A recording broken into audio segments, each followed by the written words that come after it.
मंत्रालयाच्या उपोषणाचा दणका. अखेर अधिकाऱ्यावर गुन्हा दाखल. बुलढाणा.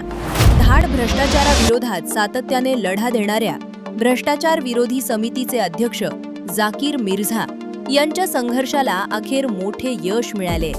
बुलढाणा धाड ग्रामपंचायतमधील शासकीय अभिलेख, महत्त्वाची कागदपत्र व सरकारी दप्तर नियमबाह्य पद्धतीनं स्वतःजवळ ठेवणं, माहिती अधिकारांतर्गत मागितलेली माहिती न देणं आणि शासकीय कामकाजात गंभीर अनियमितता केल्याच्या आरोपांवरून धाड येथील पूर्वी ग्रामसेवक रवींद्र बोबडे याच्या विरुद्ध पंचायत समिती बुलढाणा यांच्याकडून धाड पोलीस ठाण्यात गुन्हा दाखल करण्यात आलाय. मंत्रालयातील उपोषणानंतर प्रशासनाची झोप उडाली. या प्रकरणात जाकीर मिर्झा यांनी जिल्हा परिषद व पंचायत समितीकडे अनेक वेळा तक्रारी सादर करून पुरावे दिल्याचा दावा केला होता.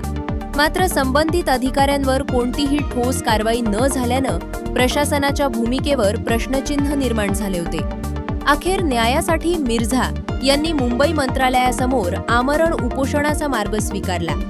या आंदोलनाची दखल घेतल्यानंतर प्रशासनाला हालचाल करावी लागली आणि संबंधित अधिकाऱ्याविरुद्ध गुन्हा दाखल करण्याची प्रक्रिया सुरू झाली. कागदी पुरावेच्या आधारे नियमबाह्य पदोन्नती, अर्थपूर्ण व्यवहार की मद्यधुंद स्वाक्षऱ्या, या संपूर्ण प्रकरणानं जिल्हा परिषदेचा गडूळ आणि संशयास्पद कारभार चव्हाट्यावर आणलाय. रवींद्र बोबडे याला मलकापूर पंचायत समितीमध्ये नियमबाह्य पद्धतीनं पदोन्नती देण्यात आल्याचं धक्कादायक पुरावे समोर आले. शासकीय निकष डावलून ही पदोन्नती कशी देण्यात आली? यामागे मोठा अर्थपूर्ण व्यवहार झालाय की वरिष्ठ अधिकाऱ्यांनी मद्यपानाच्या नशेत रात्रीच्या वेळी या फायलींवर स्वाक्षऱ्या केल्या आहेत, असा संतप्त सवाल आता उपस्थित केला जात असून या संपूर्ण प्रकरणाची उच्चस्तरीय चौकशी करण्याची मागणी जोर धरत आहे. मुख्य कार्यकारी अधिकारी खरात काय ॲक्शन घेणार?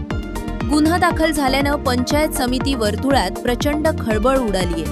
आता या संपूर्ण रॅकेटचा पर्दाफाश करण्यासाठी आणि दोषींवर कडक कारवाई करण्यासाठी जिल्हा परिषदेचं मुख्य कार्यकारी अधिकारी खरात नेमकी काय भूमिका घेतात, याकडे जिल्ह्यातील जनतेचं आणि सामाजिक कार्यकर्त्यांचं बारीक लक्ष लागून राहिलंय. भ्रष्टाचाराची पाळेमुळं कितीही खोल असली तरी कायदेशीर लढा आणि जन आंदोलनाच्या जोरावर ती उखलून टाकता येतात, हे या कारवाईनं दाखवून दिले.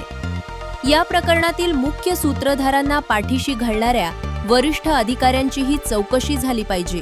भ्रष्टाचाराच्या आरोपांमुळे आधीच चर्चेत असलेल्या या प्रकरणात गुन्हा दाखल झाल्यानं प्रशासनातील पारदर्शकता, जबाबदारी आणि उत्तरदायित्वाबाबत पुन्हा एकदा प्रश्न उपस्थित झाले आहेत. आगामी काळात चौकशी अहवाल आणि प्रशासकीय निर्णयांवरून या प्रकरणाचं पुढील चित्र स्पष्ट होणार आहे.